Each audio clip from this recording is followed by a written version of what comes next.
Lucy Powell, MP for Manchester Central and Shadow Secretary of State for Digital, Culture, Media and Sport. Thank you so much for taking the time to answer some questions today for INCA and its members ahead of its annual conference taking place in Liverpool in November. So to kick off, we were interested to see Labour's recent broadband cost of living plan. INCA members, as I'm sure you'll appreciate, are heavily engaged in this agenda and very conscious of the challenges facing consumers at this time. What are your key messages for industry on this important agenda? Yeah, thanks so much, Pamela, and thank you all for all the work that you do. Just at the beginning of this, I just want to say I'm sorry I can't be at your conference. I hope you enjoy Liverpool. It's the city of music. It's good to be the home of the Eurovision. We just had our conference there recently as well. It was very successful. But look, thank you so much for arranging this for me as well, because I did want to talk to you all about some of these policy areas that we're developing. I think INCA members, have added a real value to the market in recent years. The competition that's come, the kind of the way in which they're disrupting the market and bringing down costs for lots of people, and we did have a monopoly situation previously, and so I very much sort of support the work that INCA and your members do in delivering good, reliable, affordable broadband to parts of the country that either hadn't had it before or needed a bit of extra competition. So yes, you're right. We've been developing for a while, working with many of your members in doing so. A kind of plan. We called it the sort of cost of living, but really it's also about just ensuring affordability and accessibility, because obviously a lot of the focus when it comes to broadband is rollout and the infrastructure, which is important. I'm sure we'll come on to that. But it's no good having the rollout and the infrastructure if people can't afford to actually access the broadband. Then we're not going to get the kind of productivity gains and the important gains that we get from having that there. So I set out, been developing that over sort of previous months with lots of people from industry about how we could ensure that broadband stays affordable or becomes sort of more affordable for more families. So there were sort of three parts to that, really.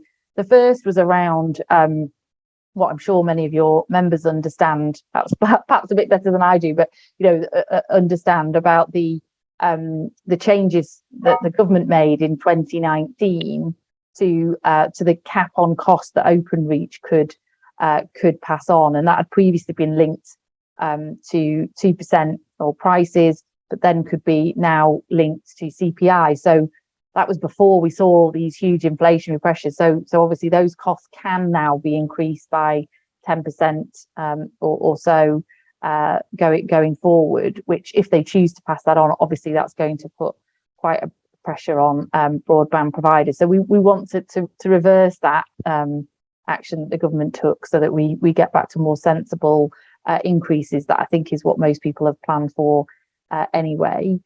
We also want to ensure that the social tariffs are accessible, and that all companies are really offering those, and that there is a proper sort of social tariff there. So we're calling on industry to really come together and give more prominence to social tariff, but also making sure that people can really access it. And there's some great work that some companies are doing on that out there as well. And then the third part, a bit more of a sort of consumer rights angle, really, which is about putting an end to some of the practice of some broadband providers where midway through a contract, providers can put prices up. Also, that those who end up loyally sort of staying with the same broadband provider for many years often find themselves paying more than new customers do. And some of these practices have been stopped in other utilities and other services. And we think that really broadband is the sort of fourth utility these days. It is something that people need to live and work and access services and do children's homework and work from home and all the many things that people are now needing broadband to do to live and survive and thrive. That some of the same sort of rules of the game, if you like, that apply to other utilities should now also apply to broadband. And I'm sure many of your members will welcome that set of policies that we laid out, because I know many of your members are sort of already doing some of that anyway. Great, thank you, Lucy, for that. I mean, on a sort of related point, I think the perspective of INCA members on this is, beyond actions that the government and the regulator itself can take on those consumer issues, that competition itself has a really key role to play in this, in terms of bringing new players into the broadband market, which in turn gives consumers a greater choice of products. And, we see within our membership, access to increasingly competitive price products and more innovative products as a result of that competition. How do you see the role of competition in helping you deliver on your policy objectives? Well, absolutely. I think, Pamela, that's a really good point you make there.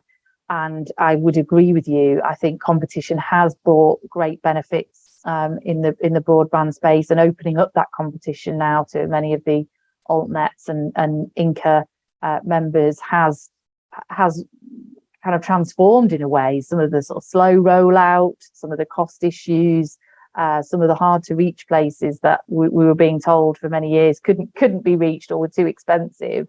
Actually, the models have been sort of shaken up, and I think that's to the benefit of the consumer in the end.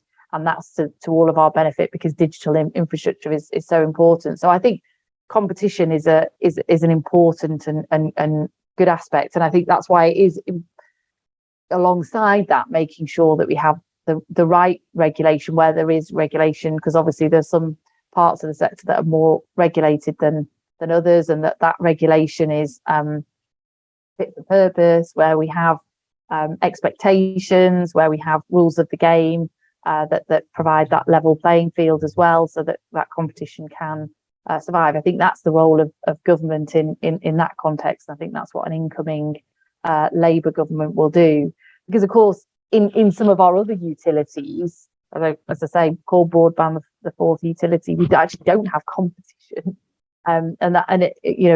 we in essence, you have one water provider in your local area, and we can see what an effect that has actually had, in some of the other utilities where costs aren't going down and services aren't improving. So in that sense, I think broadband's probably got something to share. Thank you, Lucy. It's been really interesting to hear you speak of broadband as a fourth utility, and as you say, I suppose that characterisation reflects the importance of it to 21st century UK society, and as you mentioned, particularly how much we've all depended on it for work, learning, and connection, particularly during the pandemic. It'd be really interesting to learn a bit more about how Labour might evolve such an approach in practical terms, i.e., the impact on regulation on the broadband and telecom sector if there was a shift to treating it more formally like a fourth utility. Look, I think it is, I call it the fourth utility because it really is now, and it might not just be broadband, but whether it's 5G or other access to all those services for people to work, for children to do their homework, accessing services, healthcare, benefit system, all sorts of things that people need to actually live their lives now. You need to have a good digital aspect. And in fact, if you look at some of the challenges our country faces in terms of this growth argument, we're sort of having a bit of an argument in Parliament at the moment about growth. The Labour Party is very much for growing the economy, but growing it fairly, growing it in all parts of the country, not just in some areas, not relying on trickle down economics to grow the economy, but bottom up, sort of middle out. And critical to making those sort of growth gains is getting some productivity gains, which we've been lagging for certainly 10, 15 years now. And digital infrastructure is absolutely critical to that, because that's how people can work smarter, better, faster. It's how businesses can improve how they're doing all sorts of things from supply chains to design to planning for new prototypes and new innovation in their workplace, or just how they interact with their customers, and all sorts of things. The digital revolution is well upon us, but we can't leave some people behind, and we have to make sure that those opportunities of the digital revolution really are embedded right across our economy and right across society, so that we get maximum gains from that. So infrastructure, and making sure that infrastructure is there for everybody, is absolutely critical. So it's the rollout and the kind of having it's available. But as I was saying earlier, it's also about making sure that it's accessible for everybody, and that we're not leaving behind some in society who then can't afford or are able, have the skills and the ability to actually make best use of that. As you will be more than aware, broadband policy still continues to be dominated by debate and discourse on how to get fit-for-purpose connectivity to those hardest to reach places in the UK. Something that INCA's members are actively addressing, both with their own commercial build plans, but also engaging with the government's Project Gigabit scheme. How would a Labour government continue to approach that ongoing issue? I mean, again, Pamela, you're asking all the right questions here. I think the work that INCA members are doing in terms of broadband infrastructure and rollout, really does have to be commended. We have, I think, for many years now been bogged down in some of these arguments about rollout in hard to reach places, and actually some of your members have come along and shown that wasn't all that difficult after all, or that where there's a will there's a way, or where you've got that innovation, where you've got companies who want to make an impact in that market, they can, and they have done. And so I think that the debate does need to sort of move on from that, maybe to some degree, but there's still more that we could do. I mean, the government have allocated a huge amount of money to that programme, but it's being spent very slowly. Now there could be a sort of question, well, by the time the government sort of get round to spending some of that, some of your members may have already done the work for them. So what might we use that money for differently, to ensure that we do have good infrastructure and good accessibility and take up in that as well? So I think we could speed some of these things up. We've got to work in partnership and work smarter and better, and that's a real hallmark of what an incoming Labour government wants to do, that we set the mission as the government, and then we establish the partnerships to deliver on that mission, rather than trying to micromanage and get too involved, and you have one initiative here, another initiative there, you have one target here, then that target's changed over there. I think that has hindered some progress we could have made over the last few years. So I hope that a new incoming Labour government, which is what we would hope to be, can offer the sort of longer term certainty about policy and direction of travel, and sort of those partnerships to ensure that we can really get this job done over the coming years. Thanks very much, Lucy. And we're speaking today in the midst of an incredibly tumultuous time for UK politics. And as the UK looks ahead to the next general election, whenever that may be, would you be able to share with INCA's audience what Labour sees as its core priorities for broadband and digital infrastructure? We are in very tumultuous political times. I mean, times that I don't think any of us have ever sort of seen before. And I've said that many times, actually, over the last 4 or 5 years. I think we've seen so many sort of big seismic events come along. We've sort of almost become immune to them. But even in that context, the moment that we're in right now feels incredibly huge and turbulent and unknown.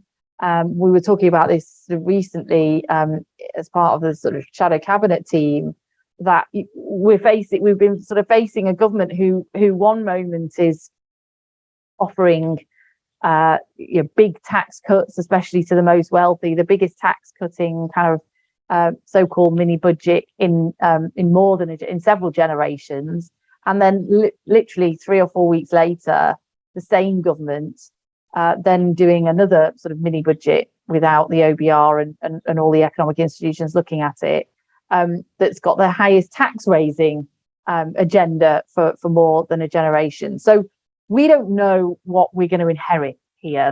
Let's be honest. If we do win the next election, which we absolutely don't take for granted, even despite the sort of current situation, we still know this is a big job of work Labour's got to do to be trusted, to have credibility, to have that plan for the future that people want to buy into and are inspired by. We've still got work to do on that, and really look forward to continuing to work with you and your members to do that. But we also financially just don't know what we're going to inherit. We haven't seen the books, we haven't seen the figures. No one has, not been published yet alongside this. So I think, times might get a lot more difficult before they get better. So we'll be shaping out kind of priorities and principles and working with you and your members and the sector and industry about what would be deliverable by when, how would we want to work and do that. But I think what we've tried to give is a sense of mission, that this will be a priority for us. The